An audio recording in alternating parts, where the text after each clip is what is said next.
Upaya pemberantas korupsi. Pertama, pembentukan lembaga anti korupsi. Membuat entitas tersendiri yang berfokus pada pemberantasan korupsi adalah salah satu strategi untuk mengakhirinya. Misalnya, lembaga ombudsman telah berdiri di sejumlah negara.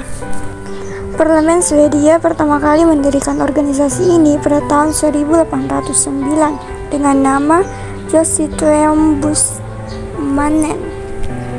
Peningkatan kinerja lembaga peradilan baik di tingkat kepolisian, kejaksaan, pengadilan, maupun lembaga di permasyarakatan merupakan hal lain yang perlu mendapat perhatian. Pengadilan adalah tempat penegakan hukum mencari keadilan, jujur dan adil. Karena kinerja peradilan yang buruk, banyak kasus korupsi luput dari perhatian hukum. Masih bisa dimaklumi jika performanya di bawah standar karena tidak mumpuni. Peningkatan dan pemantauan kinerja pemerintah daerah merupakan salah satu hal yang juga sangat penting untuk mengurangi kemungkinan terjadinya korupsi. Kedua, pencegahan korupsi di sektor publik. Memegang tanggung jawab pejabat publik untuk mengungkapkan kekayaan mereka sebelum dan sesudah pemutusan hubungan kerja adalah salah satu strategi untuk memerangi korupsi. Dengan demikian, masyarakat dapat menyepakati keadilan pertumbuhan kuantitas kekayaan yang dimiliki, terutama jika terjadi setelah semua pengeluaran dilakukan. Masyarakat harus diberikan kekuasaan atau akses yang diperlukan untuk mengamati dan melacak kemajuan pelelangan atau penawaran. Selain itu, sistem rekrutan pegawai negeri dan militer yang akuntabel dan transparan harus diciptakan. Memberikan hak masyarakat untuk mengakses informasi merupakan salah satu strategi pemberantasan korupsi. Ketiga, pencegahan sosial dan pemberdayaan masyarakat. Memberikan hak masyarakat untuk mengakses informasi merupakan salah satu strategi pemberantasan korupsi. Publik, seperti halnya media, harus memiliki kemampuan untuk mengakses segala informasi yang berkaitan dengan keputusan-keputusan pemerintah yang berdampak signifikan terhadap hajat hidup orang banyak.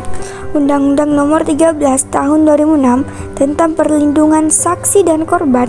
Salah satu fondasi demokrasi adalah kebebasan pers. Orang menjadi semakin sadar akan risiko korupsi karena mereka belajar lebih banyak pengetahuan. Keempat, pengembangan dan pembuatan berbagai instrumen hukum yang mendukung pencegahan dan pemberantasan korupsi. Tidaklah cukup hanya mengandalkan satu perangkat hukum, yaitu Undang-Undang Pemberantasan Tindak Pidana Korupsi. Untuk mendorong pencegahan dan pemberantasan korupsi, diperlukan untuk membuat sejumlah undang-undang, aturan, dan dokumen hukum lainnya.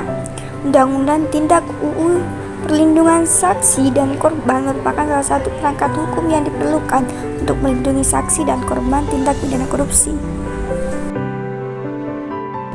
Kelima, monitoring dan evaluasi.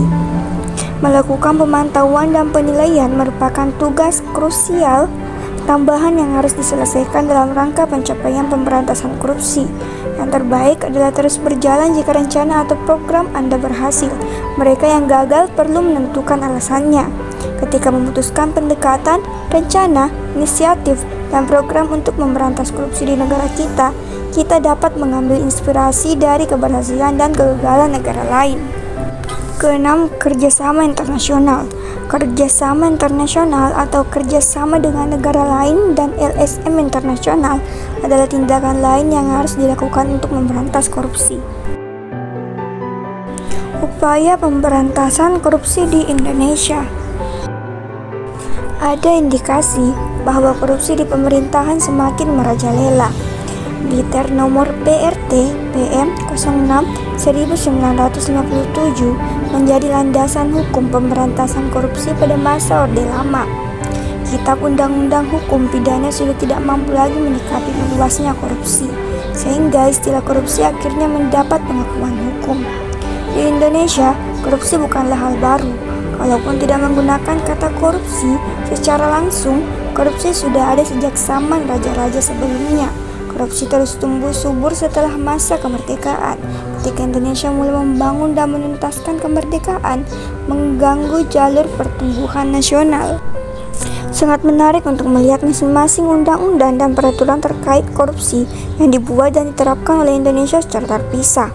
Pemerintah, aparat penegak hukum seperti kepolisian, kejaksaan, hakim, penyidik hukum, penyidik PPATK, BPK, dan lainnya sering terlibat dalam upaya penegakan hukum terkait pemberantasan tindak pidana. Komisi Pemberantasan Korupsi bagaimanapun adalah organisasi lain yang memberikan kontribusi signifikan dan memainkan peran penting.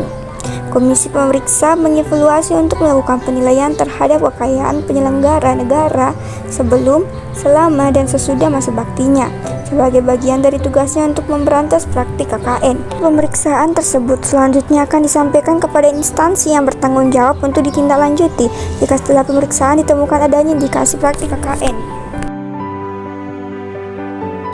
Itulah tadi pemaparan materi pada bab kelima.